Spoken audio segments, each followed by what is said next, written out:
Сайн байцгаана уу? Энэ бичлэгийг үзэж байгаа хүн бүхнийг би нэгэн сайхан үйлсэд урин дуудахаар, уриалахаар өнөөдөр бичлэгийг бэлтлээ. Тархиа өөрчлөлтөв манай суралцагч бидний хийх дуртай ажил болох Улаанбаатар хотын Ундны ус туулгалыг цэвэрлсэн энэ ажлаа, цэвэрлдэг энэ ажлаа та бүхэн танилцуулъягээд энэ бичлэгийг хийж байна. За сайн байцгаана уу? Манай тархиа өөрчлөлтийн нийгмийн нөлөөллийн ажлын хүрээнд хог түүж байна.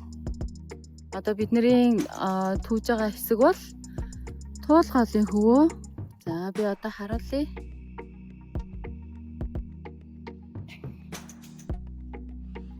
Энэ нөгөө уулын замын доохон талд туулгалын эрэг. За энэ хав бол бидний энэ удаагийн хог түл дээрээ богны амны яг доод харалтаа хүмүүс маш их нөгөө хүүхдүүдтэйгээ зуны цагт ирдэг учраас энэ газрыг мэдэх бах хогондоо дарагдчихсан. Уг нь бол юм хайрга ихтэй, хүүхдээ салхилуулахад тохиромжтой маш сайхан газар. Гэхдээ ер нь баг хогийн цэг шиг болсон юм газрыг сонгож авч агаад өөртөө ээлжит хог төлөлтийн ажлаа энд хийсэн байгаа.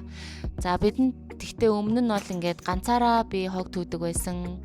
Дараа нь 3-лаа олсон, тэгээд 6-лаа олсон, тэгээд 7-8-лаа олсон. Энэ удаа бол баг 10 хүнийхээ бүрэлдэхүүнтэй. Тэгээд энэ зөвхөн томчууд биш те, манай энэ хөөрхөн ягаан хувцастай охин бас ингээд ээжтэйгээ хурж ирээд хамт хог төлцөө явж байна. Тэгэхээр ингээд хүүхдүүдтэйгээ хүртэл ийм сайхан байгаль орчноо хамгаалах, цэвэрлэх ажлыг хийж байгаамаа. За яагаад туулгалыг сонгодог вэ гэхээр туулгал бол нийслэлчүүдийн ундны ус. Бидний одоо нарладаг, салхилдаг, голын ирэг дээр очиж суудаг гол шүү дээ.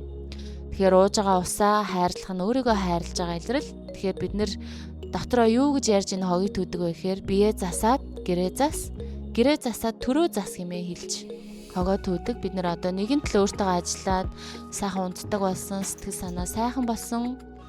Гэр бүл эргэн тойронтой харилцаа сайхан болдог, эд баялаг бүтээдэг. Одоо үүний дараа бие засаад гэрээ зассан бол төрөө засах буюу нийгэмдээ хэрэгтэй тустай үйл ажил хийхээр энэ ажлыг хийдэг юм аа. За тэгээд энэ бургас их онцлогтой. Яагаад онцлогтой юм гэхээр туулгалын хөвөөн дээр хайсан хогнууд үерийн усаар доошо хөөгдөөд яг бургасан дээр очиод бүх том хогнууд, гэлгар уутнууд, даавнууд, за дугуй гэл ер нь гарч болох бүхэл хог ингээ яг бургасан дээр очиод ингээ дандаа тэглэг гацаад үлдчихдэг байхгүй. Тэгэхээр манай голыг цэвэрлдэг гэсэн үг энэ бургас. Тэгээд яг голд хайсан нөгөө хадаг гэлгар уут, даавнууд нь болохоор бургасыг очиод ёроолын ингээ битүү ороогоод шимт хижээл авахд амьсгалахад хүндрэлтэй болгоод бургас өөрөө өөхөх аюултай болцсон байдаг учраас бид нэр энэ бургасны ёроолыг сайтар цэвэрлэдэг. За тэгээ энэ удаагийн ирсэн газар маань болохоор юм мод тарьсан газар байсан. Моджуулалт хийсэн.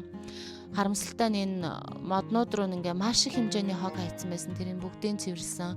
Шонгийн модны ёроолуудыг бүгдийг юучгүй цэвэрлсэн. За тэгээ түрүү нөгөө юм хогийн юу шиг гээд үзүүлээдсэн газар байсан шүү дээ. Хогийн юм төв шиг болцсон гээд энэ ингэр бол ингээ сайхан цэвэрхэн болсон байна. Тэнд ингээд гарсан хогнуудыг овоолоо тавьсан байна. Дахиад тэр бургасан дотор зөндөө олон хүмүүс хог түгээ явж байгаа. За ингээл бүгд л юу яасандаа эрвэхээрээ 2-3 цаг орчим түүсэн. Тэгээд өөрснөө уг нь машиндаа ачаад явна гэжсэн боловч машиндаа ачих ямар ч боломжгүй дэндүү их хог гарч ирсэн учраас бид нэр ийм жижиг машин түрээссэн байгаа. Дуудаж авчраа. Тэгээд энэ жолооч ахта баярлалаа. Сайн үсэн аян хийж байгаа юм байна гэд төлбөрийг хямдруулж өгсөн бидэнд. Бас маш их аз жаргалтайгаар энэ хогийг ачаад явсан байгаа. Тэгээд 2 газар хог овоолцсон байсан учраас ингээд манайхан хөөрхөн твшин дээр нь суугаад хогоо ачих гад явж гэн тэ.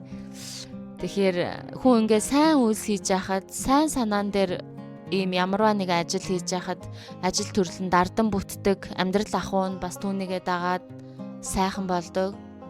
За дээрэс нь ингээд уулзаж учрж байгаа хүмүүс хүртэл маш их юм сайхан халуун сэтгэлээр тусалдаг юм а гэдгийг манай энэ хог түүх үйл ажиллагаанд ирсэн бүх эмэгтэйчүүд маань, суралцагчид маань бол хараад бид нар бүгд бас баярлаад маш их баяр хөөр дүүрэн байсан. Тэгээ одоо энэ бичлэгийг яах гэж хийж байгаа юм гэхээр та бүхнийг бас оролцооч гэж уриалж байгаа юм. Манай бясалгал суусан суугаагүй, манай төвийн үйл ажиллагаанд өмнө оролцож байгаагүй хамаагүй.